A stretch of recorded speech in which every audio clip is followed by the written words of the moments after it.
తండ్రి అయిన దేవుని ఆత్మతోనూ సత్యంతోనూ ఆరాధించడానికి చేరువచ్చినటువంటి సహోదరి సహోదరులకు పిల్లలకు మన ప్రభువైన యేసుక్రీస్తు వారి నామములో వందనాలు తెలియజేస్తా ఉన్నాను. ఈ భూమిపైన పుట్టినటువంటి ప్రతి మానవునికి ఉన్నటువంటి ఒక ప్రశ్న ఏంటి అంటే, నేను మరణించిన తర్వాత ఏమవుతాను, మరణం తర్వాత నా స్థితి ఏమిటి అనే ప్రశ్న ప్రతి ఒక్కరు కలుగుతూ ఉంటుంది.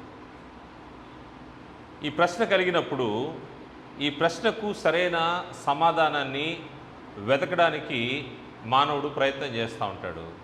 ఈ ప్రయత్నం చేసే పరిస్థితిలో అనేక విషయాలు, లోకంలో ఉన్నటువంటి విశ్వాసాలు, అనేక విషయాలు రకరకాలుగా చెప్తూ ఉంటుంది. అంటే నువ్వు ఈ భూమిపైన పుట్టిన తర్వాత మరణిస్తావు, మరణించిన తర్వాత ఎక్కడికి వెళ్తావు అనే దాని గురించినటువంటి రకరకాల అభిప్రాయాలు, భిన్నాభిప్రాయాలు ఉన్నాయి. అంటే ఈ మనుష్యుడు, అంటే ఈ మానవుడు యొక్క క్రియేషన్ ఎలా ఉంది అంటే, సృష్టి ఎలా ఉందంటే శరీరాత్మల కలయిక మానవుడు. అంటే శరీరం ఉంటుంది, లోపల ఆత్మ కూడా ఉంటుంది. శరీరము ఆత్మ రెండు కలిసినటువంటి వ్యక్తి మనుషుడు. చనిపోయిన తర్వాత ఏమవుతుందంటే శరీరము ఈ మట్టిలో కలిసిపోతుంది, ఆత్మ మాత్రము ఏమవుతుంది అనే విషయము ప్రతి ఒక్కరికి ఒక ప్రశ్నే. ఆత్మ ఏమవుతుంది, మరణం తర్వాత ఆత్మ యొక్క స్థితి ఏంటి అంటే భిన్నాభిప్రాయాలు ఉన్నాయి. వాటిలో మనం చూస్తే హిందువులు ఏమని ఆలోచన చేస్తారంటే, వారు పునర్జన్మ ఉంది అంటే ఇప్పుడు చనిపోయిన తర్వాత ఆత్మ ఉంటుంది, మరొకరు జన్మిస్తారు. అంటే ఇప్పుడు ఒక ఇంటిలో ఒక ముసలాయన తాత చనిపోయారు అనుకోండి, అదే సమయంలో కొంత సమయానికి మనవడు పుట్టాడు అనుకోండి, ఆ ఇంట్లోనే పుడితే ఏమంటారు, తాత పుట్టాడు మా ఇంట్లో అంటే మనవడి రూపంలో పుట్టాడు. అది హిందువుల యొక్క ఆలోచన. వారు ఈ విధంగా పునర్జన్మ ఉందని, మరియు దయ్యాలు కూడా ఉన్నాయి, అంటే కొన్ని ఆత్మలు దయ్యాల రూపంలో అయిపోతాయి అనేది వాళ్ళ యొక్క ఆలోచన. సరే, దాని తర్వాత కమ్యూనిస్టులు చూస్తే వారు దేవుని నమ్మరు, కానీ ఈ ఆత్మ గాలిలో కలిసిపోద్ది. చనిపోయినప్పుడు ఉండే ఆత్మ ఏమవుతుందంటే దేహము మట్టిలో కలిసిపోతుంది, ఆత్మ గాలిలో కలిసిపోతుంది. ఇంక మళ్ళీ దానికి వేరే ఏమీ ఆలోచన లేదు. అలాగే మూడో రకం ఉన్నారు, కన్ఫ్యూజియన్స్ అంటారు. వాళ్ళు ఏం చేస్తారంటే వీళ్ళు పూర్వపు ఆత్మలతో, లేకపోతే అంటే పూర్వీకుల పెద్దల ఆత్మలతో ఈ ఆత్మలు వెళ్ళి కలిసిపోతాయి అనుకుంటా ఉంటారు. కన్ఫ్యూజన్స్ ఏమని ఆలోచిస్తారు, పూర్వీకుల యొక్క ఆత్మలతో కలిసిపోతాయి. సరే, మనకు బైబిల్లో తెలియజేయబడినటువంటి ఒక తెగవాళ్ళు ఉన్నారు, సద్దూకయ్యులు. సద్దూకయ్యులు ఏమైనా ఆలోచన చేస్తారంటే పునరుద్ధానం లేదంటే మనిషి చనిపోయిన తర్వాత మరలా జన్మించే అవకాశం లేదు, పునరుద్ధానము లేదు, మరియు దేవదూతలు కూడా లేరు అని వాళ్ళు ఆలోచన చేస్తారు. ఈ విధంగా భిన్నాభిప్రాయాలు లోకంలో మనకు కనబడుతూ ఉన్నాయి. మనిషి చనిపోయిన తర్వాత ఆత్మ ఎక్కడికి వెళ్తుంది అనే విషయంలో కొంత కన్ఫ్యూజన్ అయితే ఉంది. మనము క్రైస్తవులకి, క్రీస్తు యేసునందు రక్షించబడి క్రీస్తు యేసు యొక్క రక్తంతో కొనబడిన వారికి ఉన్నటువంటి ఏకైక ఆధారం ఏంటి, బైబిలే. బైబిల్ మనకు ఆధారము. బైబిల్లోని విషయాలు మాత్రమే మనము చూసి ఈ విశ్వాసంలో మనం కొనసాగుతూ దీనిలో ఉన్నటువంటి సత్యాన్ని గ్రహించి దాని ప్రకారంగా దేవుడు మనకిచ్చినటువంటి ఆత్మ ఏమవుతుంది అని మనం పరిశీలన చేస్తే, ఈ పరిశీలనలో మనము మనిషి పుట్టుక నుంచి గమనిస్తే ఇక్కడ మనము ఒక దీనిపైన నేను బోర్డు పైన కొంత బొమ్మ వేసాను. ఇది చూసేదానికి ఇదేదో చిన్న చార్టు పిల్లల్లో వేసుకునే బొమ్మలా కనబడుతుంది మీకు, కానీ దీనిలో విషయాలు నేను చెప్తాను. ఇది భూలోకం అనుకుందాము. ఈ భూలోకంలో ఏం జరుగుతూ ఉంటుందంటే మనిషి భూమి మీద జన్మిస్తాడు. జన్మించినప్పుడు ఇక్కడ శిశువుగా జన్మిస్తాడు. ఇది భౌతికమైన జన్మ. ఇది భౌతికమైనటువంటి జన్మ. ఇక్కడ శిశువుగా జన్మించినటువంటి ఈ శిశువు వయసు వచ్చే కొద్ది ఎదుగుతూ ఉంటాడు. ఎదుగున తర్వాత మంచి చెడ్డలు తెలిసే సమయానికి ఏం జరుగుతుందంటే ఆజ్ఞాతిక్రమము చేసి పాపాన్ని జరిగిస్తాడు. ఆజ్ఞాతిక్రమం జరిగి పాపాన్ని జరిగిస్తాడు. ఇక్కడైతే పాపం లేని స్థితిలో ఉంటాడు, ఇక్కడ మంచి చెడ్డలు తెలియనటువంటి పరిస్థితి, తల్లిదండ్రుల గర్భంలోంచి వచ్చిన తర్వాత ఈ శిశువు, భౌతికమైన ఈ శిశువు ఎటువంటి పాపం లేకుండా ఉంటాడు. ఎప్పుడైతే మంచి చెడ్డలు తెలిసే సమయానికి ఆజ్ఞను అతిక్రమించి పాపంలోకి చేరిపోతూ ఉంటాడు. ఈ పాపంలోకి వచ్చినటువంటి ఈ వ్యక్తి తిరిగి క్రొత్త జన్మ అనుభవంలోకి వస్తాడు. ఎప్పుడు వస్తాడంటే క్రొత్త జన్మ అనుభవంలోకి క్రీస్తు యేసునందు, క్రీస్తు యేసు యొక్క రక్తము ద్వారా కడుగుబడినప్పుడు క్రొత్త జన్మ వస్తుందన్నమాట. క్రొత్త జన్మ అనుభవంలోకి వస్తాడు. క్రొత్త జన్మ అనుభవంలోకి వచ్చిన తర్వాత ఈ వ్యక్తి ఎక్కడ చేర్చబడతాడంటే సంఘములో చేర్చబడతాడు. క్రొత్త వ్యక్తి, ఈ వ్యక్తిని ఏమన్నారు? విశ్వాసి అన్నారు. ఇక్కడ పుట్టాడు, పుట్టిన తర్వాత క్షేమంగా ఉన్నాడు, ఎటువంటి పాపం లేకుండా ఉన్నాడు. దీని తర్వాత మంచి చెడ్డలు తెలివి వచ్చేసరికి పాపంలోకి వచ్చేసాడు. పాపంలోకి వచ్చిన తర్వాత ఏం జరిగిందంటే ఈ పాపంలో ఉండే మనిషి పాపంలోనే ఉంటాడు. క్రీస్తు యేసు యొక్క రక్తంలో కొనబడిన వ్యక్తి సంఘంలో చేర్చబడి విశ్వాసిగా కొనసాగుతూ ఉంటాడు. ఈ విశ్వాసిగా కొనసాగే వ్యక్తి ఒక్కొక్కసారి పడిపోయే అవకాశం కూడా ఉంది. పడిపోయి లోక పరిస్థితిలోకి చేరిపోతాడు. కానీ తనేమనుకుంటాడంటే సంఘంలోనే ఉన్నాను అనుకుంటా ఉంటాడు. కాకపోతే దేవునికి దూరంగా బ్రతుకుతూ ఉంటాడు. అనేక మంది ఈరోజు సంఘాల్లో క్రీస్తు యేసు యొక్క రక్తంతో కొనగబడి కూడా ఈ స్థితిలోకి వచ్చేస్తారు. వీరిని ఏమన్నారంటే కపట సహోదరులు అన్నారు.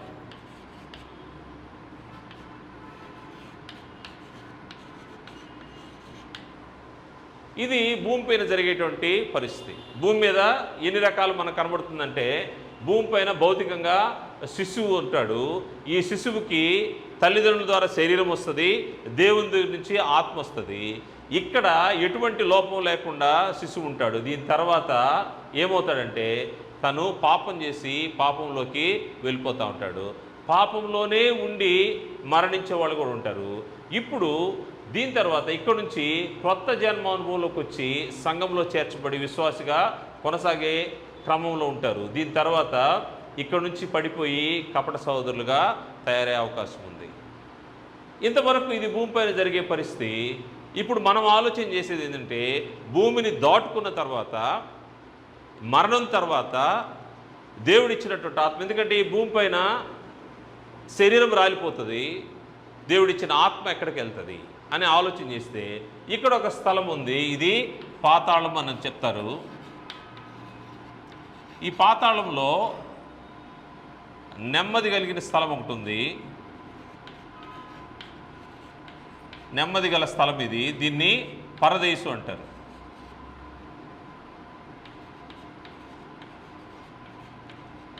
పరదేశు అంటారు. నెమ్మది లేని స్థలం ఒకటి ఉంది.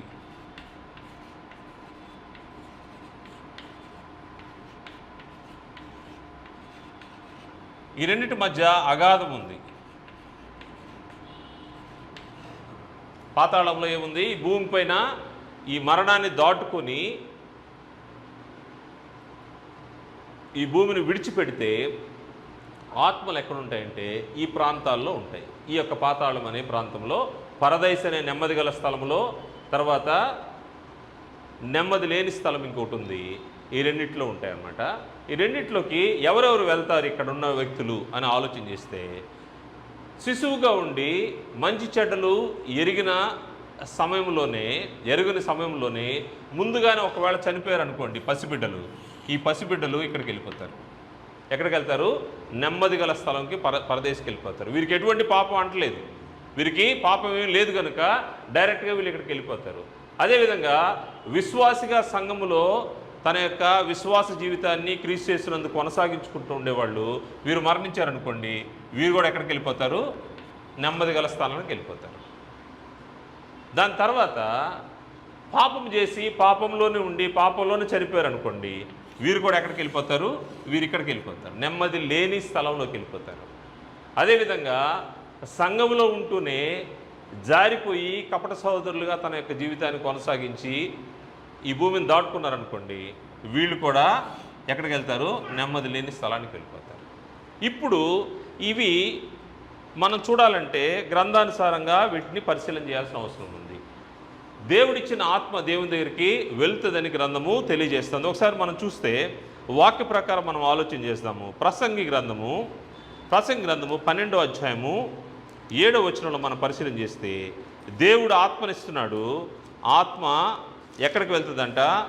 తిరిగి దేవుని దగ్గరికే వెళ్తుందని గ్రంథం తెలియజేస్తుంది. ప్రసంగి గ్రంథము 12వ అధ్యాయము 7వ వచనాన్ని చూస్తే మన్నైనది వెనుకటి వలె మరల భూమికి చేరును, ఆత్మ దాన్ని దయచేసిన దేవుని యొద్దకు మరలపోవును. ఆత్మ దేవుడు దయచేశాడు.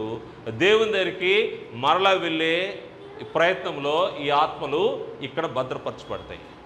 ఎక్కడ భద్రపరచబడతాయి? దేవుడిచ్చిన ఆత్మ శిశువు రూపంలో ఈ భూమి మీదకి వచ్చిన తర్వాత ఇక్కడ మన్నుతో చేయబడినటువంటి ఈ మానవుని యొక్క శరీరము మంటికి మన్నైపోద్ది, మరల భూమికి చేరిపోద్ది. ఆత్మ దాన్ని దయచేసినటువంటి దేవుని దగ్గరికి చేరే క్రమంలో ఇక్కడ ఆత్మలు దాచబడి ఉంటాయి. ఇక్కడ ఉన్నటువంటి ఆత్మల యొక్క పరిస్థితి మనం చూసాము. వీటిలో పాపము చేయనటువంటి, పాపం ఎరిగినటువంటి శిశువులు పరదేశంలోకి వెళ్ళిపోతారు. మరియు విశ్వాసులు సంఘములో దేవుని పక్షంగా బ్రతికిన వారు అక్కడ చేరుకుపోతారు. మరియు కపట సహోదరులు మరియు పాపం చేసిన వారు నెమ్మది లేని స్థలానికి వెళ్ళిపోతారు.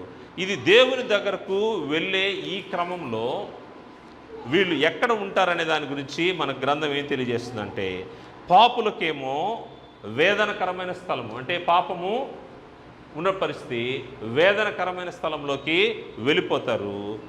వారు నీతిమంతులేమో పైన చెప్పినట్టుగా నెమ్మది గల స్థలంలోకి వెళ్ళిపోతారని గ్రంథం తెలియజేస్తారు. లూకా సువార్త ఒకసారి చూద్దాం. లూకా సువార్త 16వ అధ్యాయము 19వ వచనం నుండి చూస్తే అక్కడ ఒక ఉపమానం మనకు కనబడుతుంది. ఆ ఉపమానంలో మనకు ధనవంతుడు ఒక వ్యక్తి ఉంటాడు. ఆ ధనవంతుని యొక్క వాకిట ఒక దరిద్రుడు ఉంటాడు. అతని పేరు లాజరు. ధనవంతుడు, అతడు మిగుల ఆస్తి కలిగినటువంటి వాడు.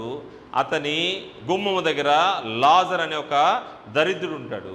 ఇద్దరు కూడా చనిపోతారు. చనిపోయిన తర్వాత అబ్రహాము రొమ్మున ఆనుకోవడానికి ఆ దరిద్రుడైనటువంటి వ్యక్తి కొనుక్కోబడతాడు. ఇక్కడ నెమ్మది గల స్థలములో అబ్రహాం ఉంటాడు. అబ్రహాము దగ్గరికి ఈ వ్యక్తి కొనుక్కోబడతాడు. కొనుక్కోబడిన తర్వాత అప్పుడు ఇక్కడ నెమ్మది గల స్థలంలోకి తీసుకుపోతాడు. నెమ్మది లేని స్థలంలో ఉన్నటువంటి ధనవంతుడు చూస్తూ ఉంటాడు. చూసి అప్పుడు ఒక మాట అంటాడు 24వ వచనంలో, తండ్రివైన అబ్రహామా, నా యందు కనికరపడి తన వేలి కొనను నీలో నుండి నీళ్ళలో ముంచి నా నాలుక చల్లార్చుటకు లాజరును పంపుము, నేను ఈ అగ్ని జ్వాలల్లో యాతన పడుచున్నానని కేకలు వేసి చెప్పాను. ఇక్కడ యాతనకరమైన పరిస్థితి, నెమ్మది లేని పరిస్థితి. అబ్రహాము దగ్గర రొమ్మున ఆనుకున్నటువంటి స్థితిలో ఎవరున్నారు? లాజరు ఉన్నాడు. ఇక్కడ నుంచి ఈ వ్యక్తి ఇక్కడ చూస్తున్నాడు.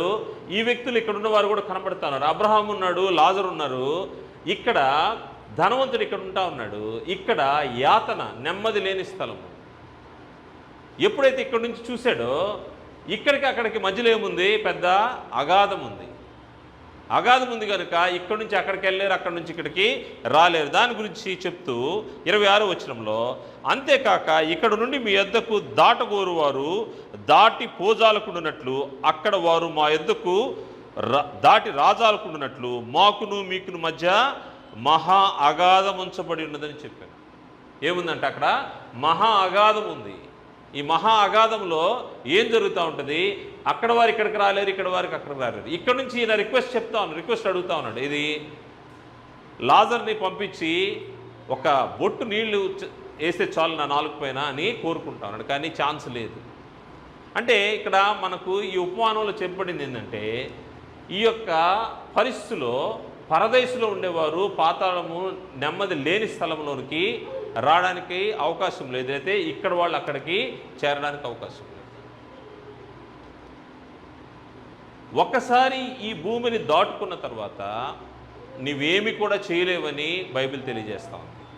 మార్చుకోవడానికి ఎటువంటి పరిస్థితి ఉండదు. ఒకసారి భూమిని వదిలిపెట్టావంటే నువ్వు నీ యొక్క జీవితాన్ని బట్టి నువ్వు పాపంలోనే బ్రతికితే నువ్వు నెమ్మది లేని స్థలానికి వెళ్ళిపోతావు, లేదా కపటంగా బ్రతికితే నెమ్మది లేని స్థలానికి వెళ్ళిపోతావు. దాని తర్వాత మార్చుకోవడానికి లేదు. ఏదన్నా మార్చుకుంటే ఈ భూమి మీద ఉన్నప్పుడే మార్చుకోవాలి. అలా కాకుండా భూమి దాటుకున్న తర్వాత చేయడానికి ఏం లేదు. నువ్వు ఎప్పుడైతే దేవుని పక్షంగా బ్రతుకుతావో నువ్వు నెమ్మది గల స్థలంలో ఒకసారి చూస్తే ఈ నెమ్మది గల స్థలమైనటువంటి పరదేశికి ఎవరు వెళ్ళారంటే క్రీస్తు ప్రభు వారు కూడా నెమ్మది కలిగినటువంటి స్థలానికి వెళ్ళినట్టుగా మనకు కనబడుతుంది. మనం చూస్తే లూకాసు వార్త 23వ అధ్యాయము 43వ వచనాన్ని మనం పరిశీలన చేస్తే 23వ అధ్యాయము 43వ వచనంలో ప్రభువు శిలువ పైన వేలాడుతూ ఆయన మరణానికి సమీపిస్తున్న సమయంలో ఆయన పక్కన, కుడి పక్కన ఒక దొంగ, ఎడమ పక్కన ఒక దొంగ, ఇద్దరిని కూడా సిలువ వేస్తున్నారు.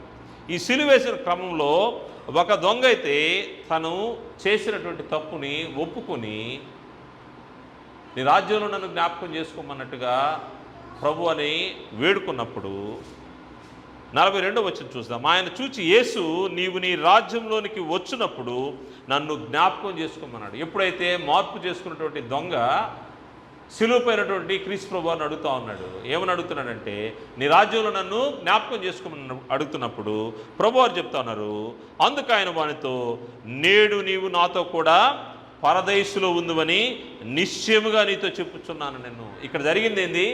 ట్రాన్స్ఫర్మేషన్ ఏం జరిగింది? దొంగ ఎటువంటి వాడు? దొంగ ఏం చేసేవాడు? దొంగ పాపం చేసేవాడు. దొంగ మంచివాడా అంటే కాదు, పాపం చేసేవాడు. కాదే చివరి క్షణంలో ఏం జరిగింది? సిలువలో చనిపోబోతున్నారు. అక్కడ సిలువ వేయబడిన క్రీస్తు ప్రభు వారు చనిపోతారు, అదేవిధంగా ఆయనతో పాటు సిలువ వేయబడినటువంటి దొంగ కూడా చనిపోతాడు. కానీ ఆఖరి దశలో ఏం జరిగింది? ఎప్పుడైతే మార్చుకున్నాడో ప్రభు ఎక్కడికైతే వెళ్ళాడో అక్కడ కూడా తను వెళ్ళగలిగే పరిస్థితి. అంటే అతనికి ఒక అవకాశం వచ్చింది. చివరి అవకాశాన్ని ఏం చేశాడు? సద్వినియోగం చేసుకున్నాడు. ఎక్కడికున్నాడు? పరదేశంలో ఉన్నాడు. ప్రభువారు పరదేశంలో ఉంటూ ఆయన చెప్తున్నాడు, నేడు నీవు నాతో కూడా పరదేశంలో ఉందని నిశ్చయముగా నీతో చెప్పుచున్నాను. అంటే ఇందులో ఎవరెవరు వెళ్తున్నారు? పాపం ఎరిగినటువంటి పసిబిడ్డలు వెళ్తున్నారు చనిపోతే, విశ్వాసంలో కొనసాగిన వాళ్ళు వెళ్తున్నారు. అదేవిధంగా పాపరహితుడైనటువంటి క్రీస్తు ప్రభు వారు కూడా ఎక్కడికి వెళ్ళారు? పరదేశికి వెళ్ళాడు. పరదేశికి వెళ్ళి పాపంలో ఉన్న వ్యక్తి మార్చుకొని పాపాన్ని ఒప్పుకున్న వ్యక్తిని కూడా తీసుకెళ్ళాడు అక్కడికి. ఇంకా ఎవరుంటారంటే నీతిమంతుల ఆత్మలు దేవుని యొక్క ఉంటాయని గ్రంథం తెలియజేస్తున్నారు. ప్రకటన గ్రంథము నీతిమంతుల యొక్క ఆత్మలు, ఈ యొక్క ఆత్మల గురించి మనం ఆలోచన చేస్తున్నాము. మరణించిన తర్వాత మన ఆత్మలు ఏమవుతాయి అని మనం పరిశీలన చేస్తున్నప్పుడు లైఫ్ ఆఫ్టర్ డెత్ అని మనం ఆలోచన చేస్తే ప్రకటన గ్రంథము 20వ అధ్యాయము 4వ వచనాన్ని మనం పరిశీలన చేస్తే ప్రకటన గ్రంథము 20వ అధ్యాయం 4వ వచనము ఈ భూమిపై నుంచి దేహాన్ని విడిచిపెట్టినటువంటి ఆత్మలన్నీ కూడా ఎక్కడికి వెళ్తాయి అని ఆలోచన చేస్తా ఉన్నాము. అంతటి సింహాసనములు చూచితిని, వాటి మీద ఆసీనులై ఉండి వారికి విమర్శ చేయుటకు అధికారం ఇవ్వబడును.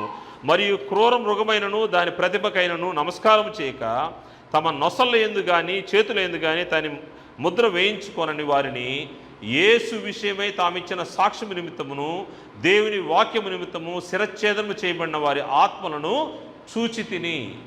ఎక్కడున్నారంటే ఈ ఆత్మలన్నీ దేవుని సముఖంలో ఉన్నట్టుగా. అంటే దేవుని దగ్గరికి వెళ్ళే క్రమం ఒకటి ఉంది.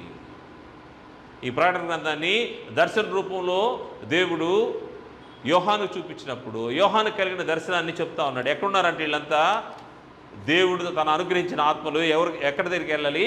దేవుని దగ్గరికి వెళ్ళిపోవాలి. తిరిగి వెళ్ళిపోవాలన్నప్పుడు దేవుని దగ్గరికి వెళ్ళే క్రమంలో మధ్యలో ఒక రెస్టింగ్ ప్లేస్ ఒకటి ఉంది. ఈ రెస్టింగ్ ప్లేసే పాతాళంలో పరదైస్ ఉంది, మరియు పాతాళం ఉంది, మధ్యలో అగాధం ఉంది. ఈ రెస్టింగ్ ప్లేస్లో ఉన్నారు.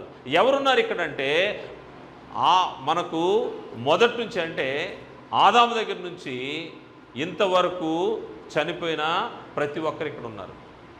కాకపోతే వారి వారి క్రియలను బట్టి వారు ఎక్కడున్నారో డిసైడ్ అయిపోతాం. అబ్రహాము మనకి ఏ విధంగా మన గ్రంథం తెలియజేస్తుంది? అబ్రహాము నీతిమంతుడని తెలియజేస్తుంది. నీతిమంతుడైన అబ్రహాం ఎక్కడున్నాడు? పరదేశంలో ఉన్నాడు. అంటే నెమ్మది గల స్థలంలో ఉన్నాడు. దాన్ని ధనవంతుడు చూశాడు. లాజరు కూడా పరదేశంలో ఉన్నాడు. నీతిమంతులందరూ ఎక్కడ ఉంటారు? పరదేశంలో ఉంటారు. మనం ఆలోచన చేస్తే ఈ యొక్క దీని తర్వాత ఇక్కడ రెస్టింగ్ పీరియడ్ ఉంది. ఆత్మలకు ఇక్కడ రెస్టింగ్ పీరియడ్ ఉంది. దీని తర్వాత జరగబోయేది ఏంటి అంటే క్రీస్తు ప్రభువారి యొక్క రాకడ. క్రీస్తు ప్రభువారి యొక్క రాకడ. క్రీస్తు ప్రభువారి యొక్క రాకడ గురించినటువంటి అనేక విషయాలు మనకు బైబిల్లో తెలియజేయబడ్డాయి. క్రీస్తు ప్రభువు వారి యొక్క రాకడ ఏంటే, ఆయన మొదటిసారి వచ్చాడు, ఆయన శరీరధారిగా ఈ భూమి మీదకి వచ్చాడు. వచ్చి ఆయన ఏం చేశాడు, తన ప్రాణాన్ని పెట్టాడు. మనుషుల పాపం నిమిత్తము మానవ విమోచన కొరకు ఆయన ఏం చేశాడంటే తన ప్రాణాన్ని పెట్టి మన మీద ఉన్న ఉగ్రతను ఆయన తన మీద వేసుకుని సిలువలో మన కొరకు ఆయన చనిపోయాడు. క్రీస్తు లేఖనముల ప్రకారము మన పాపం నిమిత్తము ఆయన మృతి నొందెను, సమాధి చేయబడెను, లేఖనం ప్రకారము 3వ దినమున లేపబడెను. క్రీస్తు ప్రభువు జరిగించినటువంటి కార్యక్రమం అది. ఆయన చెప్పిన మాట ఏంటంటే, ఆయన పునరుద్ధానుడై వెళ్ళేటప్పుడు తెలుపబడిన మాట, నేను మరలా వస్తాను అన్నాడు. ఆయన భూమి మీద ఉండగానే ఆయన శిష్యులతో చెప్తా ఉన్నాడు, నేను మరలా వస్తాను అన్నాడు. అంటే క్రీస్తు ప్రభువు వారు మరలా ఈ భూమి మీదకి వస్తాడు, లేకపోతే మరలా వచ్చే సమయం ఉంటుంది. భూమి మీదకి ఒకవేళ ఫిజికల్గా రాకపోయినా ఆయన భూజనులను తీసుకెళ్ళడానికి వచ్చే స్థలం ఒకటి ఉంది. ఒకసారి మనం చూద్దాం. యోహాను సువార్త 14వ అధ్యాయంలో మనం చూస్తే, యోహాను సువార్త 14వ అధ్యాయం మొదటి 3 వచనాలు చూస్తే, మీ హృదయమును కలవరపడనీయుకుడి, దేవుని యందు విశ్వాసం ఉంచుతున్నారు, నా యందును విశ్వాసం ఉంచుడి, నా తండ్రి ఇంట అనేక నివాసములు కలవు. ఏం చెప్తా ఉన్నాడు ఈయన, నా తండ్రి ఇంట అనేక నివాసములు కలవు, లేని ఎడల మీతో చెప్పుదును, మీకు స్థలము సిద్ధపరచ వెలుచున్నాను, నేను వెళ్ళి మీకు స్థలము సిద్ధపరచిన ఎడల నేనుండు స్థలములో మీరును ఉండులాగన మరల వచ్చి, ఈ పదాన్ని అండర్లైన్ చేసుకోండి, మరల వచ్చి అంటే క్రీస్తు ప్రభువు వారు మరల వస్తానని తప్పకుండా చెప్పాడు. మరల వచ్చి నా యొద్దనుంటకు మిమ్మును తీసుకుని పోవుదును. ఎందుకు మరలా వస్తాడంటే, ఆయన మరలా మనందరినీ కూడా తీసుకెళ్ళడానికి. ఇక్కడ ఉన్నటువంటి ఆత్మలు, చనిపోయిన వారు మరియు ఇక్కడ భూమిపైన బ్రతుకున్నవారు అందరినీ తీసుకెళ్లే కార్యక్రమం ఉంటుంది. దానికోసం ఆయన వస్తాడు. ఆయన మరలా వస్తాడని వాగ్దానం చేయబడింది. మీ హృదయాలు కలవరపరచొద్దు, ఎందుకంటే తండ్రి వద్దకు నేను వెళ్తున్నాను, అక్కడ అనేక నివాస స్థలాలు ఉన్నాయి, వాటిని సిద్ధపరచడానికి వెళ్తున్నాను. సిద్ధపరిచే ఈ కార్యక్రమంలో ఆయన ఏం చేస్తున్నాడంటే, మత్తయి సువార్త 24వ అధ్యాయము 44వ వచనం చూస్తే, 24వ అధ్యాయము 44వ వచనంలో మనుష్య కుమారుడు ఎప్పుడు వస్తాడనే విషయాన్ని అక్కడ తెలియజేస్తూ, మీరు అనుకోనని గడియలో మనుష్య కుమారుడు వచ్చును కనుకనే మీరును సిద్ధముగా ఉండుడి. మరలా వస్తానని వాగ్దానం చేసినటువంటి క్రీస్తు ప్రభువు వారు వచ్చేది ఎప్పుడు అనేది అది ఎవరికి తెలియపరచబడలేదు. కాకపోతే హెచ్చరిక ఏంటంటే, మనుష్య కుమారుడు మీరు అనుకోనని గడియలో వస్తాడు, మీరు ఊహించని గడియలో ఆయన వస్తాడు. అందుకోసం ఏం చేయాలంట, మీరు సిద్ధముగా ఉండాలి. ఏం చేయాలి, ఇక్కడ ఉండేవాళ్ళు సిద్ధంగా ఉండాలి. ఇక్కడ ఉండేవాళ్ళ పరిస్థితి ఏంటి, ఇక్కడ ఉండేవాళ్ళు చేయడానికి ఏమైనా అవకాశం ఉందా? అవకాశమే లేదు. సిద్ధపడడానికి అవకాశం లేదు. ఎందుకంటే ఏదన్నా మార్పులు చేర్పులు చేసుకోవాల్సింది ఈ భూమిపైనే. ఇక్కడికి వెళ్ళిన తర్వాత మార్పులు చేసుకోవడానికి ఏముండదు. ఇక్కడుండే వాళ్ళ కోసం చెప్తున్న మాట, సిద్ధంగా ఉండండి. సిద్ధంగా ఉండాలంటే ఆయన మనల్ని తీసుకెళ్ళి దేవుని దగ్గర తీసుకెళ్ళే ఆ పరిస్థితికి, అంటే దేవుని దగ్గర ఉన్నటువంటి ఆ యొక్క స్వాస్థ్యాన్ని ఇవ్వడానికి తీసుకెళ్లేదానికి మనము సిద్ధంగా ఉండాలని తెలియజేయబడ్డది. కొందరైతే ఏమైనా ఆలోచన చేశారంటే, కొందరు అసలు వచ్చేసాడని కూడా నమ్ముతారంట. కొందరు యొక్క ఆలోచన ఎలా ఉంటుందంటే, క్రీస్తు ప్రభువు వారు ఎప్పుడో వచ్చేసాడు, అంటే ఆయన మరలా వస్తారన్న విషయము 1st సెంచరీలోనే జరిగిపోయింది, వచ్చేసాడనే మనుషులు కూడా గ్రంథంలో ఉన్నారు. ఒకసారి చూస్తే తెస్సలోనికి రాసినటువంటి 2వ పత్రిక 2వ అధ్యాయం, అపోస్తలుడైన పౌలు గారు తెస్సలోనికీయులకు రాసినటువంటి 2వ పత్రిక 2వ అధ్యాయము మొదటి 2 వచనాలు చూస్తే, సహోదరులారా, ప్రభు దినం ఇప్పుడే వచ్చి ఉన్నట్టుగా ఆత్మ వలనైనను మాట వలనైనను మా ఎదురు నుండి వచ్చినదని చెప్పిన పత్రిక వలనైనను ఎవడైనను చెప్పిన యెడల మీరు త్వరపడి చంచల మనస్కులు కాకుండా వలననియు బెదరకుండా వలననియు మన ప్రభు అయిన యేసుక్రీస్తు రాకడను బట్టి మనము ఆయన వద్ద కూడుకొనుటని బట్టి మిమ్మను వేడుకొనుచున్నాను. ఇది అపోస్తలుడైన పౌలు గారు బ్రతుకున్న దినాల్లోనే, సంఘాలు స్థాపించబడే సమయంలోనే సంఘాల్లో కలవరపెట్టే మనుషులు ఏమన్నానంటే, ప్రభువారు వచ్చేసాడని వాళ్ళు చెప్తా ఉన్నారు. చెప్పినప్పుడు అవన్నీ నమ్మొద్దని మరలా పౌలు గారు పత్రిక రాస్తాడు. ఈ పత్రికలు ఏం చెప్తున్నాడంటే, ఆత్మ వలనైనను మాట వలనైనను మా యొద్ద నుండి వచ్చిన పత్రిక వలనైనను ఏ విషయం ద్వారా అయినా కానీ ప్రభు దినం వచ్చేసింది అంటే ప్రభు మన దగ్గరికి వచ్చేసాడని మీరు ఆలోచన చేయబాకండి. కారణం ఏంటంటే అది జరగలేదు. మీరు త్వరపడి చెంచల మనస్కులు కాకుండా వలన బెదరకుండా వలన మన ప్రభు అయిన యేసుక్రీస్తు యొక్క రాకడను బట్టి మనం ఆయన యుద్ధ కూడుకుంటూ బట్టి మీకు చెప్తా ఉన్నాను. అంటే రాకడ ఉంది, ఇంకా రాలేదు. రాకడ వచ్చేసిందనే ఆలోచన చేస్తారేమో, రాకడ రాలేదు. రాకడ ఎప్పుడు వస్తుంది? రాకడ ఎప్పుడు వస్తుంది? అబ్బా మేము చూస్తూనే ఉన్నాం. రాకడని ప్రశ్నించేవారు కూడా ఉన్నారని బైబిల్ తెలియజేస్తుంది. రాకడ గురించి ప్రశ్నించే మనుషులు ఉన్నారంట. పేతురు రాసినటువంటి రెండవ పత్రిక 3వ అధ్యాయము 3-4 వచనాలు చూస్తే రాకడ గురించి కొంత వ్యంగ్యంగా మాట్లాడే వాళ్ళు కూడా ఈ లోకంలో లేకపోలేదు. చూస్తే అంచె దినములలో అపహాసకులు అపహసించుచు వచ్చి ఏమంటారంటే, తమ స్వకీయ దురాశల చొప్పున నడుచుకొనుచు ఆయన రాకడను గురించిన వాగ్దానం ఏమైందయ్యా? క్రీస్తు ప్రభు మళ్ళా వస్తాడని చెప్పారు కదా, ఇంకా ఏమైంది అని ప్రశ్నించే మనుషులు ఉన్నారంట. ఏమాయను? పితరులు నిద్రించినది మొదలుకొని సమస్తమును సృష్టి ఆరంభం ఉన్నట్టే నిలిచి ఉన్నదే అని చెప్పుదురని మొదట మీరు తెలుసుకొనవలను. ఎందుకంటే ఈ సృష్టి ప్రారంభం నుంచి మన పితరుల దగ్గర చూస్తూనే ఉన్నాము. ప్రభు వస్తాడని చెప్తా ఉన్నారు. 2000 సంవత్సరాలు అయిపోయింది, ఇంకా రాడేంటి? ఏమయ్యాడు ప్రభు? రాకడుందా అని ప్రశ్నించే వాళ్ళు కూడా ఉన్నారంట. కానీ రెండవ రాకడ తప్పకుండా. రెండవ రాకడ గురించి, ప్రభు యొక్క రాకడ గురించినటువంటి బోధనలు చూస్తే గ్రంథంలో అనేకం కనబడతాయి. క్రీస్తు ప్రభు వారి యొక్క మాటల్లోనే మనం చూద్దాము. ఇందా చూసినట్టుగా యోహాను సువార్త 14వ అధ్యాయము మొదటి 3 వచనాల్లో ఆయన చెప్పినట్టుగా, మీ హృదయాలు కలవరపడనీకుడి, నా తండ్రి ఇంట అనేక నివాసములు కలవు, నేను మరల వచ్చి నా ఎదురుంటకు మిమ్మును తీసుకుని పోవుదును. మరలా వచ్చి తీసుకుని పోతాడు. క్రీస్తు ప్రభు వారు చెప్పాడు, ఆయన వాగ్దానం చేశాడు, ఆయన వస్తానన్నాడు. మరియు దేవదూతలు కూడా క్రీస్తు ప్రభు వారు మరలా వస్తాడని, తప్పక వస్తాడని చెప్పారు. ఎక్కడ చూస్తే మన అపోస్తలుల కార్యగ్రంథము 1వ అధ్యాయం మనం చూస్తే 1వ అధ్యాయము 6వ వచనాన్ని చూస్తే ప్రభువు అక్కడ పరలోకానికి ఎత్తబడే సందర్భము 1వ అధ్యాయం 9వ వచనం చూస్తే, ఈ మాటలు చెప్పి వారు చూచుండగా ఆయన ఆరోహణమాయను. అంటే ప్రభువారు ఆ కొండ మీద నుంచి ఆ విధంగా పైకి తీసుకుని మేఘముల మీద తీసుకుని పోబడుతున్నాడు. ఆరోహణమాయను. అప్పుడు వారి కన్నులు కనబడకుండా ఒక మేఘం ఆయనను కొనిపోయిను. ఆయన వెలుచుండగా వారు ఆకాశం వైపు తేరి చూచుచుండ్రి. ఇదిగో తెల్లని వస్త్రములు ధరించుకున్నటువంటి 2 మనుషులు వారి యొద్ద నిలిచి, తెల్లని వస్త్రములు ధరించుకున్నటువంటి 2 మనుషులు నిల్చున్నారంట, దేవదూతలు. వాళ్ళు ఏం చెప్తున్నారంటే, వాళ్ళు గలిలయ మనుషులారా, మీరెందుకు నిలిచి ఆకాశం వైపు తేరి చూస్తున్నారు? మీ యొద్ద నుండి పరలోకమునకు చేర్చుకొనబడిన ఈ యేసే ఏ రీతిగా పరలోకం వెళ్ళటం మీరు చూచితురో ఆ రీతిగానే ఆయన తిరిగి వచ్చునని మీతో వారితో చెప్పారు. ఏ రీతిగా ఇక్కడ నుంచి పరలోకానికి తీసుకొని పోబడుతున్నాడో అదే రీతిగా ఆయన వస్తాడు. ప్రభువారు చెప్పాడు. దాని తర్వాత ఎవరు చెప్తున్నారు సాక్ష్యము? దేవదూతలు కూడా చెప్తున్నారు. మరలా ఆయన వస్తాడు. అంటే రాకడ లేదనుకోవడానికి ఎటువంటి ఆధారం లేదు. రాకడ ఉంది. క్రీస్తు ప్రభు వారు మరలా వస్తారు. ఇంకొక విషయాన్ని చూస్తే అపోస్తలుడైన పౌలు గారు చెప్తున్న మాట ఒకసారి చూస్తే, తెస్సలోనికి రాసినటువంటి మొదటి పత్రిక 4వ అధ్యాయము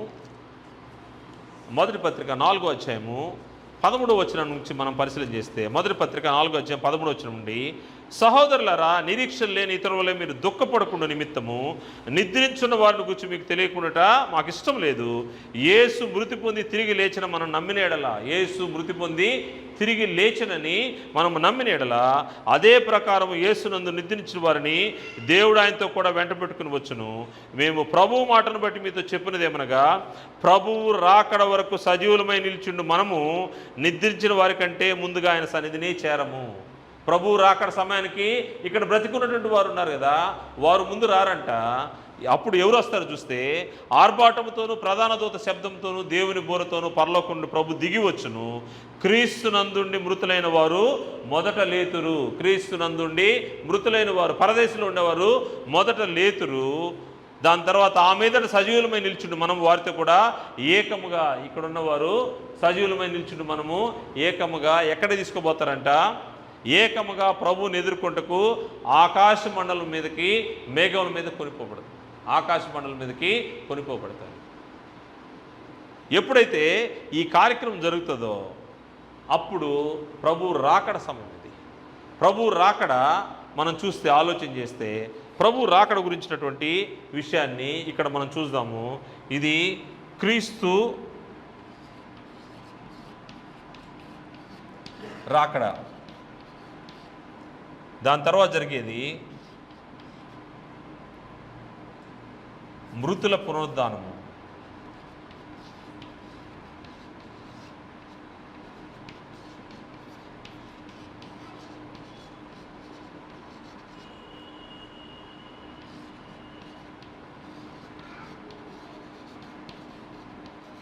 అంచె తీర్పు.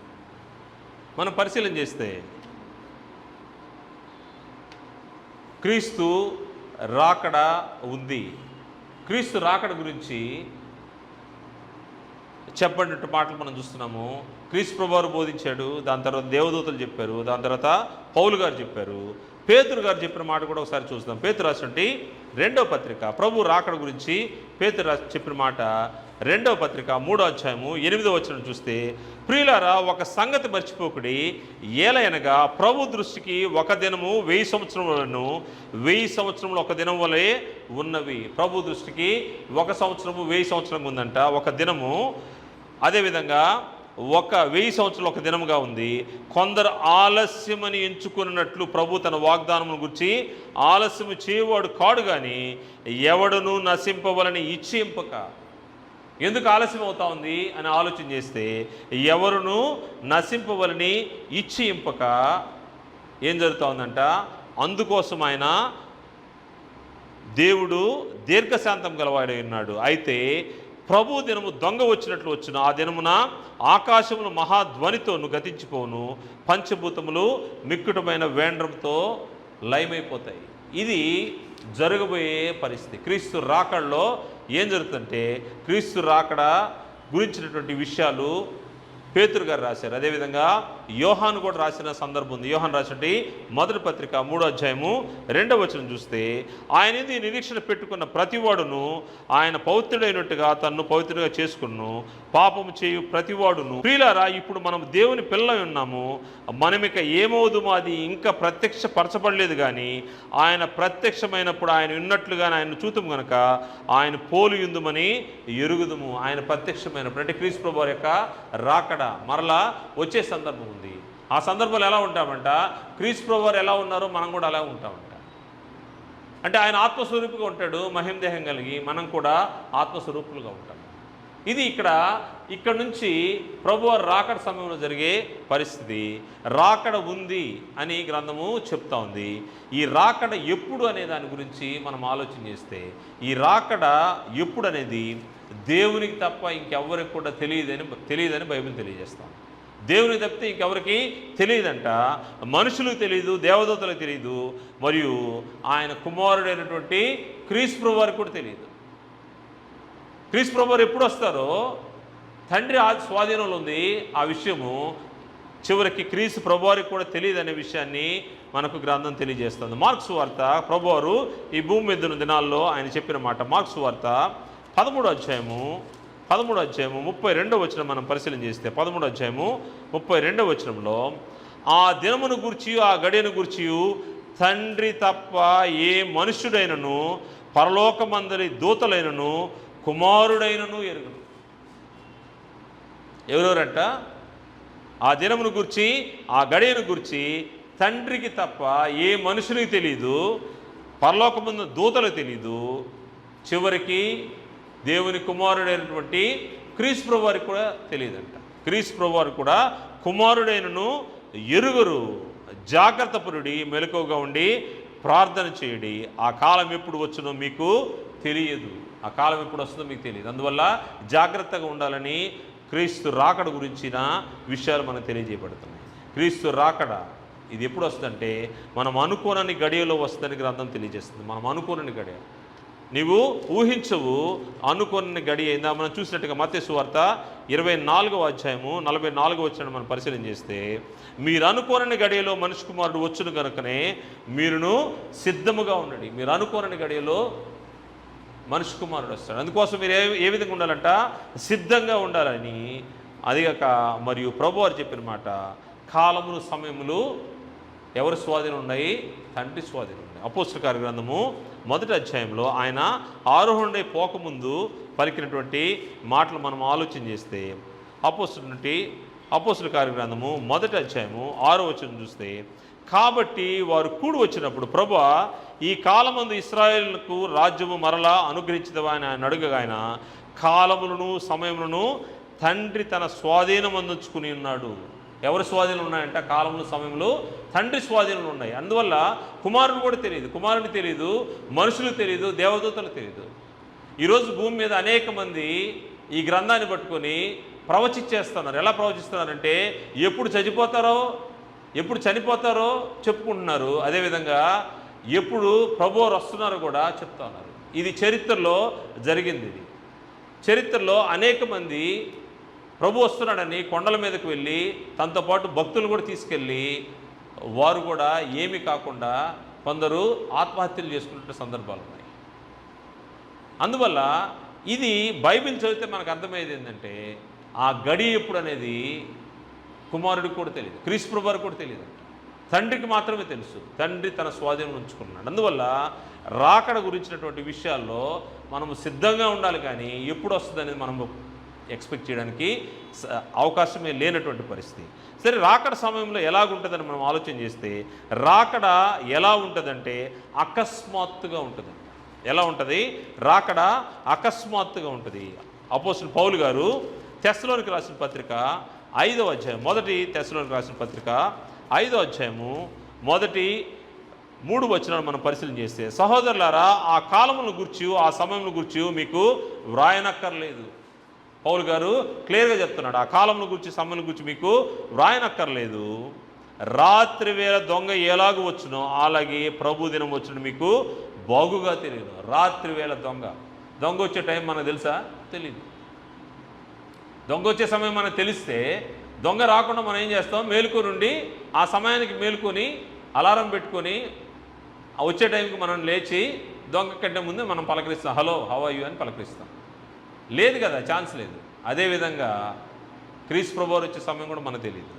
ఎలా ఉంటుందంటే, ఆ సమయం రాత్రి వేళ దొంగ ఎలాగో వచ్చును అలాగే ప్రభు దినం వచ్చిన మీకు బాగా తెలియను. లోకులు నెమ్మదిగా ఉన్నది, భయమేమీ లేదని చెప్పుకొనిచుండగా గర్భిణీ స్త్రీకి ప్రసవ వేదన వచ్చినట్లు. చూస్తే 9 మాసాలు మోసి ఆ తల్లి బిడ్డకు జన్మనిచ్చే సమయము తల్లికి కూడా తెలియదు. ఆల్ ఆఫ్ ఎ సడన్ అనమాట, అకస్మాత్తుగా గర్భిణీ స్త్రీకి ప్రసవ వేదన వచ్చినట్లుగా వారికి ఆకస్మికముగా నాశనం వచ్చేస్తుంది. ఎందుకంటే ప్రభు దినం వచ్చే సమయం అకస్మాత్తుగా వస్తుంది, మరియు ఆర్భాటముతో వస్తుందని గ్రంథం తెలియజేస్తుంది. ఒకసారి చూస్తే ఇదే మొదటి తెస్సలోనిక పత్రిక 4వ అధ్యాయం దాకా మనం చూసాము. 16వ వచనం చూస్తే, ఆర్భాటముతోనూ ప్రధాన దూత శబ్దంతోనూ దేవుని బూరతోనూ పరలోకం నుండి ప్రభు దిగివచ్చును. ఎలా వస్తాడంట? ఆర్భాటముతో ప్రధాన దూత శబ్దంతో. ప్రభు వారి యొక్క రాకడ ఎలా ఉంటుందంటే ఆర్భాటముతోనూ ప్రధాన దూత శబ్దంతో. ఆయన ఎలా వస్తాడంటే మేఘారూఢుడై వస్తాడని గ్రంథం తెలియజేస్తుంది. మేఘారూఢుడే అంటే మేఘముల పైన కొనిపోబడ్డాడు. మనం చూసాం అపోస్తలుల కార్య గ్రంథము 1వ అధ్యాయము 6-7 వచనాల్లో మేఘముల పైన కొనిపోబడ్డాడు. మరియు ఆయన వచ్చేటప్పుడు కూడా మేఘారూఢుడై వస్తాడని ప్రకటన గ్రంథంలో తెలియజేయడం. ప్రకటన గ్రంథం 1వ అధ్యాయము 7వ వచనాన్ని మనం పరిశీలన చేస్తే, ఆయన మేఘారూఢుడై కిందకు వస్తాడంట. ఇదిగో ఆయన మేఘారూఢుడై వచ్చుచున్నాడు, ప్రతి నేత్రము ఆయనను చూచును. ప్రతి నేత్రం ఆయన్ను చూచును. ఆయనను పొడిచిన వారును చూచెదరు, భూజనులందరూ ఆయన చూచి రొమ్ము కొట్టుకుందరు. అవును, ఆమేన్. ప్రతి నేత్రము చూస్తుంది, ప్రతి జనము చూస్తారు. ఆయన పొడిచిన వారు కూడా చూస్తారు, సిలువకు ఆయన అప్పగించిన వారు కూడా చూస్తారు. అందువల్ల ప్రభు రాకడ మేఘారూఢుడై వస్తారు, మరియు అందరూ ఆ శబ్దాన్ని వింటారు. ఇదేదో రహస్యంగా చీకట్లోనో లేకపోతే ఎవరికి తెలియకుండా అట్టొచ్చి అట్ట పోవడం అనేది కాదు.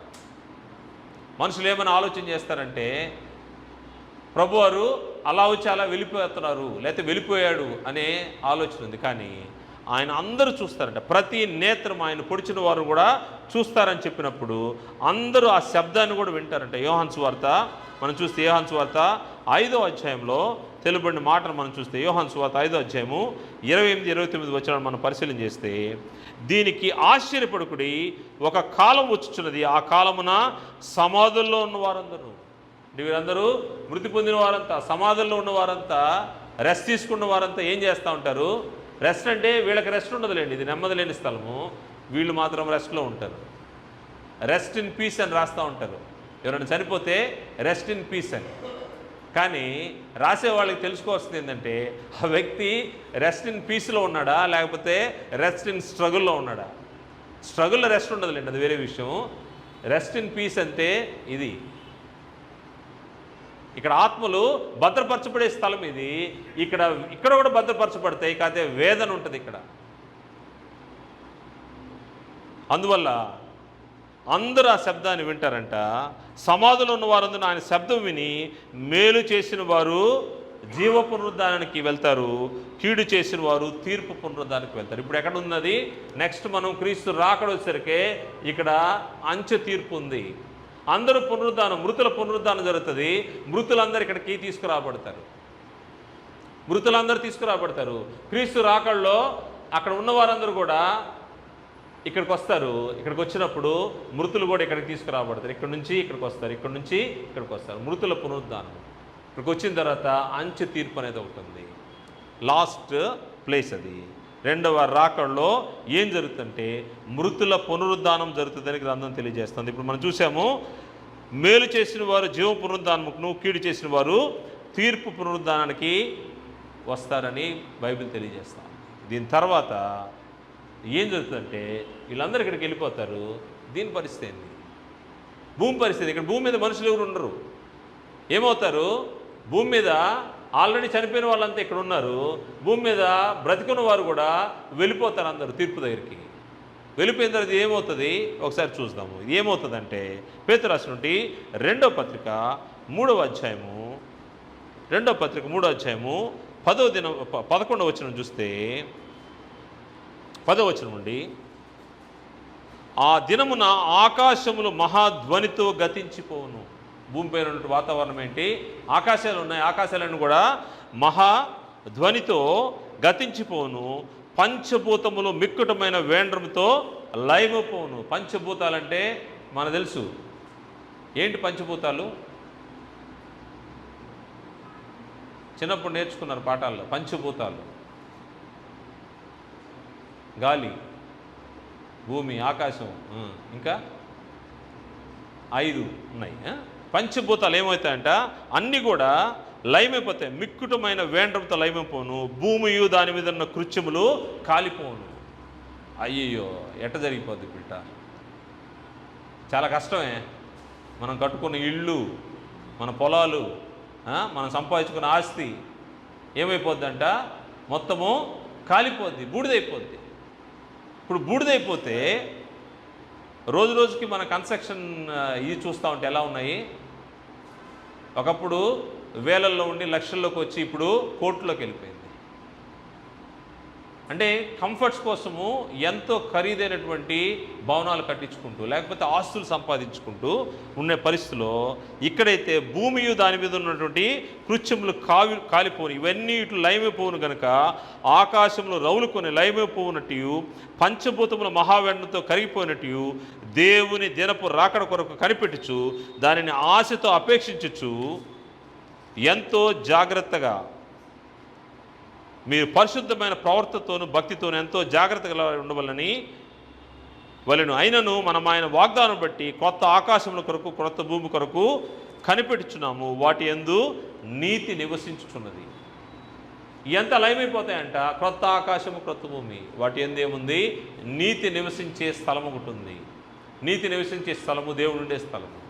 అక్కడికి నీవు వెళ్ళిపోతావని గ్రంథం తెలియజేస్తూ ఉంది. అందువల్ల రాకడలో జరిగే పరిస్థితి, మరియు అందరూ కూడా క్రీస్తు న్యాయపీఠం దగ్గరికి వస్తారంట. అంతే తీర్పు అవుతుంది ఇక్కడ.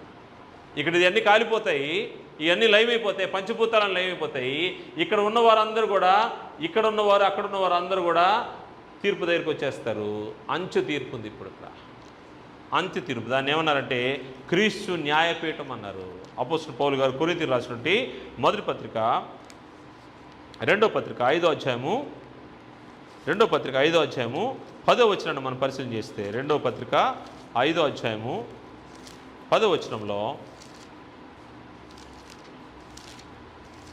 అందరు ఎక్కడికి చేరుకుంటారు చూస్తే, ఎందుకనగా తాను జరిగించిన క్రియల చొప్పున అవి మంచివైనను సరే చెడ్డవైన సరే దేహంతో జరిగించిన వాటి ఫలమును ప్రతివాడు పొందునట్లు. అంటే ఇక్కడ తీర్పులో నువ్వు దేహంతో జరిగించిన ప్రతి కార్యక్రమం, అది మంచిదైనా సరే చెడ్డదైనా సరే, అన్నిటికీ తీర్పు ఒక రోజు ఉంది.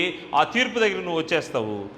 దేహంతో అవి మంచివైన సరే చెడ్డవైన సరే దేహంతో జరిగించిన వాటి ఫలమును ప్రతివాడును పొందినట్లు మనమందరమును క్రీస్తు న్యాయపీఠం ఎదుట ప్రత్యక్షం కావాలను. క్రీస్తు న్యాయపీఠం ఇక్కడ ఉంది. అంత్య తీర్పు దగ్గర క్రీస్తు ప్రభువు వారికి రాకడ ఉంది.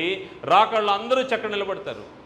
ఈ సృష్టి ప్రారంభం నుంచి ఉన్నవారందరూ, పాత నిబంధనల వారు, కొత్త నిబంధనల వారు, ఇప్పుడు కొనసాగుతున్నవారు, అంత ప్రభు రాకడ వచ్చే వరకు ఉన్నవారందరూ కూడా అక్కడికి చేర్చబడతారు. ఈ భూమి మీద జన్మించినటువంటి ప్రతి వ్యక్తి అక్కడ చేర్చబడతాడు. క్రీస్తు న్యాయపీఠం దగ్గరికి వస్తాడు. న్యాయపీఠం దగ్గరికి వచ్చిన తర్వాత అక్కడ ఏం జరుగుతుందంటే, క్రీస్తు న్యాయపీఠంలో అక్కడ ఆశ్చర్యమైనటువంటి కార్యక్రమం జరుగుతుంది. ఇక్కడ తీర్పు జరుగుతుంది. ఆ తీర్పు ఏంటి అని ఆలోచన చేస్తే, ప్రకటన గ్రంథము 20వ అధ్యాయము 11, 12 వచనాలు మనం పరిశీలన చేస్తే, ప్రకటన గ్రంథము 20వ అధ్యాయము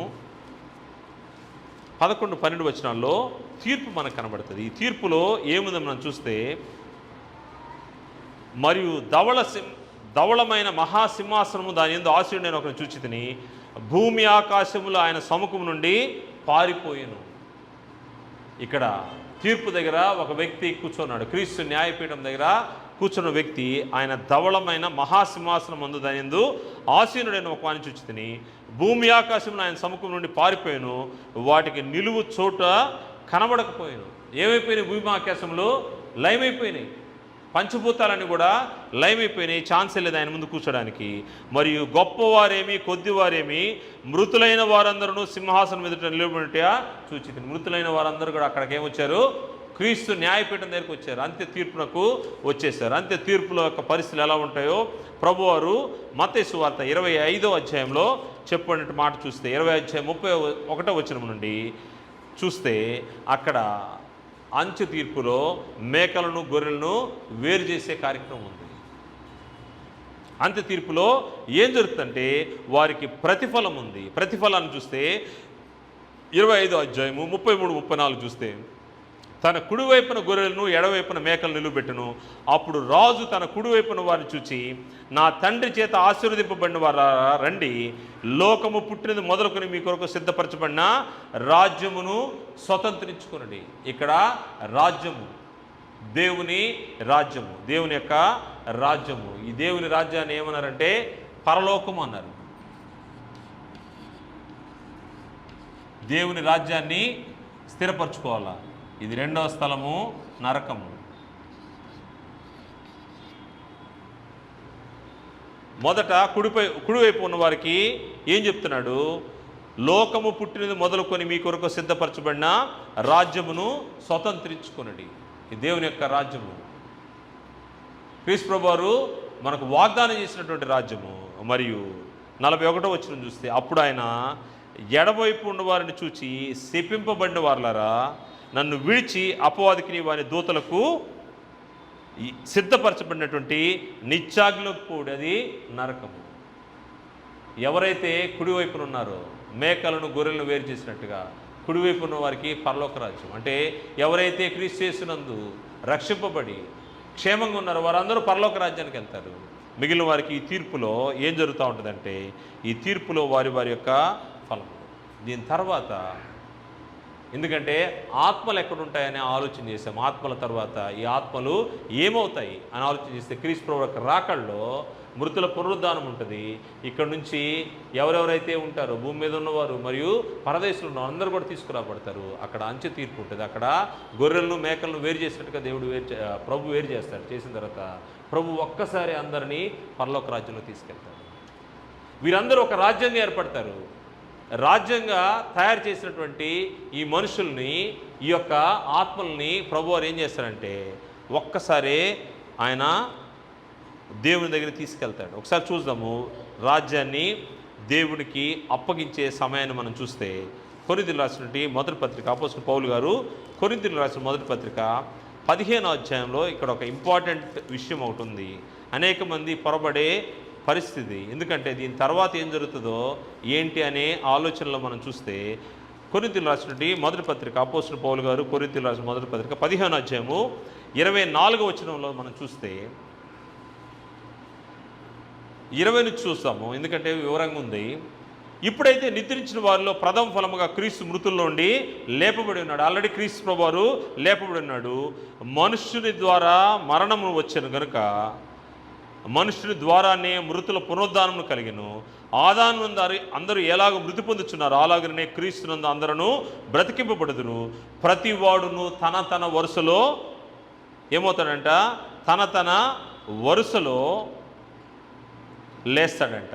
తన వరుసలో బ్రతికింపబడును. ప్రథమ ఫలము క్రీస్తు, తర్వాత క్రీస్తు వచ్చినప్పుడు ఆయన వారును బ్రతికింపబడదు. అటు తరువాత ఆయన సమస్తమైన ఆధిపత్యమును, సమస్తమైన అధికారమును, బలమును కొట్టివేసి తన తండ్రి అయిన దేవునికి రాజ్యము అప్పగించును. The Kingdom. ఈ మధ్య చనిపోయినటువంటి ఒక దైవజనుడు ఆ పదాన్ని ఈజ్ మై కింగ్ అంటుంటే ఇప్పుడు అందరూ అదే పాట మాట్లాడుతున్నారు. జీసస్ ఈజ్ మై కింగ్ అని గట్టిగా మాట్లాడుతున్నారు. వాట్సాప్లో కూడా డీపీలన్నీ కూడా అయ్యే ఉన్నాయి. Jesus is my king. Kingdom okay, Kingdom సరిపోయే విధంగా మన జీవితాలు ఉండాలి లేదో పరీక్ష చేసుకోవాలి. దేవుని రాజ్యానికి మనం చేరగలిగే విధంగా మన పరిస్థితి ఉందా లేదని పరీక్ష చేసుకోవాలి. ఊరిక పైకి హీ ఈజ్ మై కింగ్ అని గట్టిగా అరిస్తే సరిపోదు. అరిచినంత గట్టిగా ఆ రాజుకు తగిన విధంగా మనం ఉన్నామో లేదో చూడాలి. ఇప్పుడు మనం చూస్తే అటు తర్వాత ఆయన సమస్తమైన ఆధిపత్యమును, సమస్తమైన అధికారమును, బలమును కొట్టివేసి తన తండ్రి అయిన దేవునికి రాజ్యము అప్పగించును. అప్పుడు అంతము వచ్చును. రాజ్యము అప్పగించిన తర్వాత ఇవన్నీ కూడా జరిగిపోతాయి, వెంటనే జరిగిపోతాయి. వన్స్ ప్రభు రాకడొస్తే తీర్పు జరిగిపోతుంది, ఆయన రాజ్యం అప్పగించడం జరిగిపోతుంది. ఇవన్నీ కూడా లయమైపోతూ ఉంటాయి, అంతం వస్తుంది. వీరు నరకానికి వెళ్ళిపోతారు. అందరిని ఒక్కసారిగా ఈ రాజ్యము తన కొరకు కొనినటువంటి, తన రక్తాన్ని కొనినటువంటి రాజ్యాన్ని దేవునికి అప్పచెప్తాడంట. అప్పుడు అంతం వచ్చును. ఎందుకనగా తన శత్రువులందరినీ ఆయన తన పాదముల కింద ఉంచు వరకు ఆయన రాజ్య పరిపాలన చేయుచుండను. ఎవరు రాజ్య పరిపాలన? క్రీస్తు ప్రభువారి యొక్క పరిపాలన ఇప్పుడు జరుగుతూ ఉంది. క్రీస్తు సంఘంలో క్రీస్తు పరిపాలన జరుగుతుంది. క్రీస్తు పరిపాలన, ఆయన మనకు రాజు. ఆ రాజు యొక్క రాజ్యంలో మనము పౌరులు. ఎవరైతే ఆయన నాయకత్వంలో నడుస్తున్నారో వారు మాత్రమే అనగలిగే పదము హీఈస్ మై కింగ్. అంతేగాని ఆయన రాజ్య పరిస్థితులకు కాకుండా ఇష్టం వచ్చినట్టు తిరుగుతూ ఇష్టం వచ్చినట్టు మాట్లాడే మనుషులు ఆయన నా రాజు అని చెప్పుకోవడానికి అవకాశం లేదు. రాజ్య పరిపాలన చేస్తూ ఉన్నాడు క్రీస్తు ప్రభువారు. క్రీస్తు ప్రభువారి యొక్క పరిపాలనలో ప్రస్తుతం మనము ఉన్నాము. ఇవన్నీ రాకడ సమయంలో జరిగే విషయాలు నేను చెప్తా ఉన్నాను. ఇప్పుడైతే పరిపాలన జరుగుతూ ఉంది. ఈ పరిపాలనలో మన రాజు ఎవరు? క్రీస్తు ప్రభువారు. ఆయన రాజ్యాన్ని దేవునికి అప్పచెప్తాడంట.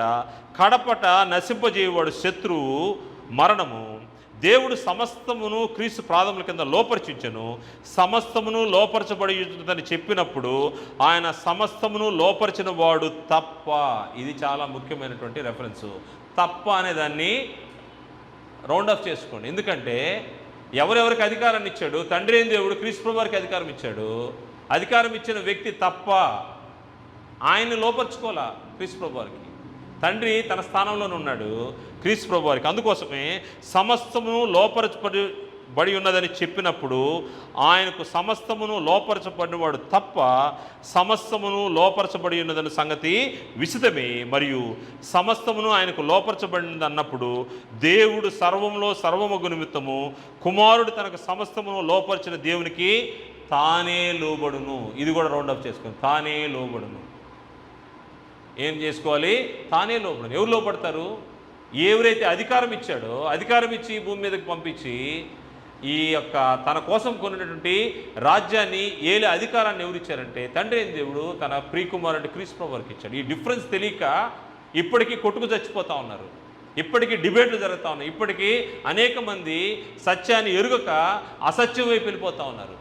ఎందుకంటే ఈ మధ్యలో జరిగే తతంగము తెలియదు. చనిపోయిన తర్వాత ఏం జరుగుతుందో, దేవునికి క్రీస్తు ప్రభువారు రాజ్యాన్ని ఎలా అప్పగిస్తాడో తెలియక చాలామంది దారి తప్పిపోతూ ఉన్నారు. ఇదే బైబిల్ పట్టుకొని మాట్లాడతారు కానీ వారు ఇక్కడ జరిగే విషయాలు తెలియదు. ఇక్కడ జరగని కాకుండా అనేక కళ్ళబుల్లి కథలు లోకంలో ప్రాచుర్యం ఉన్నాయి, కళ్ళబుల్లి కథల ప్రాచుర్యం ఉన్నాయి. ఇవన్నీ కాదు కానీ క్రీస్తు ప్రభువారు తన రాజ్యాన్ని తండ్రి దేవునికి అప్పచెప్తాడు. ఒక్కసారే పరలోక ప్రవేశము అందరికీ జరుగుతుంది. దానికోసం అంట ఎప్పటి నుంచి వెయిట్ చేస్తున్నారు ఎంతోమంది నీతిమంతులు, ఎంతోమంది హతసాక్షులు, ఎంతోమంది దేవుని సేవకులు, దేవుని పక్షంగా బ్రతికిన వారంతా ఇక్కడ ఎదురు చూస్తూ ఉన్నారంట. ఎంతకాలం అన్నారు, నిరీక్షిస్తూ ఉన్నారు. ప్రభు రాకడ ఎప్పుడో తెలియదు. దేవుడు ఎప్పుడు అవకాశం ఇస్తప్పుడు తండ్రి రాజ్యాన్ని అప్పగించిన తర్వాత, తండ్రికి క్రీస్తు ప్రభువు రాజ్యాన్ని అప్పగించిన తర్వాత అంతం వస్తుంది. అంతం వచ్చిన తర్వాత ఎందుకు క్రీస్తు ప్రభువు యొక్క రాకడ ఆలస్యం చేయబడతా ఉంది? చాలామంది ఏమనుకుంటారంటే క్రీస్తు ప్రభువు యొక్క రాకడ జరగలేదు. ఇందాక మనం చూసాము, మళ్ళీ ఒకసారి చూద్దాము. పేతురు రాసినటువంటి 2వ పత్రిక 3వ అధ్యాయము 8-9 వచనాలు మనం పరిశీలన చేస్తే, పేతురు రాసినటువంటి 2వ పత్రిక 3వ అధ్యాయం 8-9 వచనంలో, ప్రియులారా ఒక సంగతి మరిచిపోకుడి, ఏమనగా ప్రభు దృష్టికి ఒక దినము 1000 సంవత్సరములను 1000 సంవత్సరములు ఒక దినం వలె ఉన్నది. 1000 సంవత్సరాలు ఒక దినంతో, ఒక్క దినం అంటే ఆయనకి 1000 సంవత్సరాలు లాగా. దేవుని దృష్టిలో ఒక్క దినం అనుకోండి, మనకు 1000 సంవత్సరాలు. మానవునికి జీవితం 70 లేదా 80 సంవత్సరాలు అంటే ఎన్ని తరాలు చూడండి. ఆయన ఒక్క దినం అంటే 1000 సంవత్సరాలు అంటే. ఆ విధంగా ఆయన ఏం చేస్తున్నాడు, ఆయన దీర్ఘశాంతంతో చూస్తున్నాడు. ఎందుకోసమని ఆలోచన చేస్తే 9వ వచనం, కొందరు ఆలస్యమని ఎంచుకున్నట్లు ప్రభు తన వాగ్దానం గురించి ఆలస్యం చేయవాడు కాడు, కానీ ఎవడను నశింపవలని ఇచ్చింపక అందరూ మారు మనసు పొందవలని కోరుచు మీ ఎడల దీర్ఘశాంతం గలవాడై ఉన్నాడు. ఎందుకు ప్రభు రాకడ, ఈ రాకడ ఎందుకు ఆలస్యం అవుతుందంటే దేవుని యొక్క దీర్ఘశాంతము మనుషులపైన ఉంది. మనుషులు మారుతారు, మనుషులు మార్చుకుంటారు. ఎవరు నశించిపోకూడదు, ఎవరు కూడా నెమ్మది లేని స్థలంలో ఉండకూడదు, ఎవరు కూడా నరకానికి వెళ్ళకూడదు. ఎందుకంటే నరకం అనేది అపవాదికి వాని దూతలకు ఏర్పాటు చేసింది, మీకు కాదు. మీరు క్షేమంగా ఉండండి, పరదేశకు రండి, అక్కడ నుంచి తీర్పులోంచి పరలోకానికి రావాలి. దేవుని యొక్క ఉద్దేశం అది. దేవుడు దాని కొరకే ఆయన కుమారుడు క్రీస్తు ప్రభువుని బలిచ్చాడు.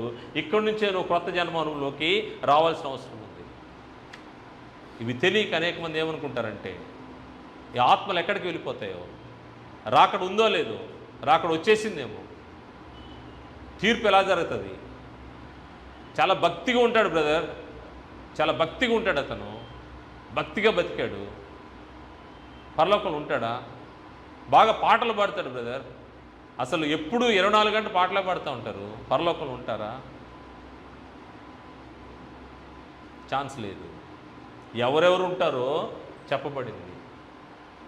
క్రొత్త జన్మ అనుభవం కలిగి సంఘములో, క్రీస్తు సంఘములో, దేవుడు ఏర్పాటు చేసిన సంఘంలో విశ్వాసంతో కొనసాగితే నీతిమంతుడిగా తీర్చబడి నీవు ఇక్కడ ఉంటావు, పరలోకంలో మహింపరచబడతావు. దేవుడు నీ కోసం ఏర్పాటు చేసినటువంటి నీతి కిరీటము, పౌలు గారు చెప్పినట్టుగా నా కొరకు నీతి కిరీటము దాచబడి ఉంటుంది, జీవ కిరీటము, అక్షయమైనటువంటి కిరీటము.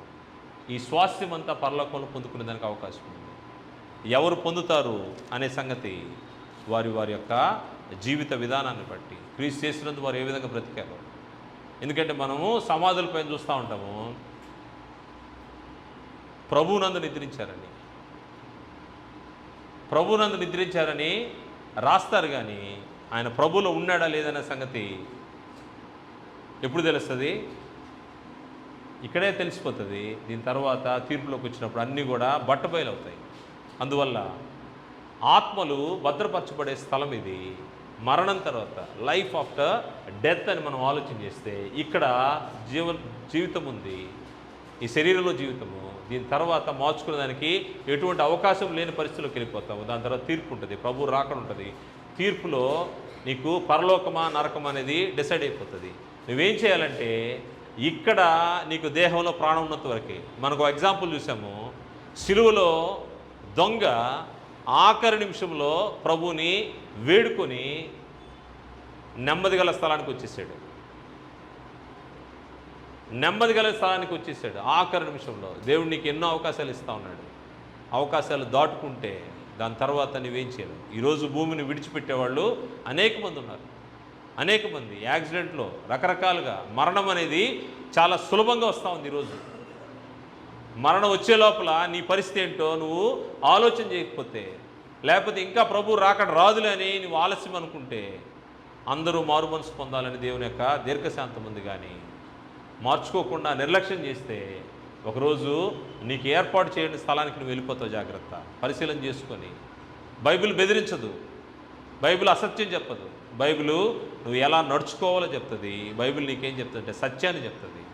ఈ సత్యం ఉంది, ఇది జరగబోతుంది, జాగ్రత్త పడండి, మెలకువగా ఉండి ప్రార్థన చేయండి. ప్రభువారు చెప్పిన మాట, మెలకువగా ఉండి సిద్ధపాటు కలిగి ఉంటే ఏ సమయంలో మనకు మరణం వచ్చినా, ఏ సమయంలో ఈ భూమిని మనము దాటుకున్నా అప్పుడు క్షేమంగా మనం ఉండే స్థలంలోకి వెళ్ళిపోతాం. కనుక దానికి తగినట్టుగా ఉండాలని ప్రభుపేట మనం చేస్తూ ముగిస్తున్నాను. అందరికీ వందనాలు తెలియజేస్తాను.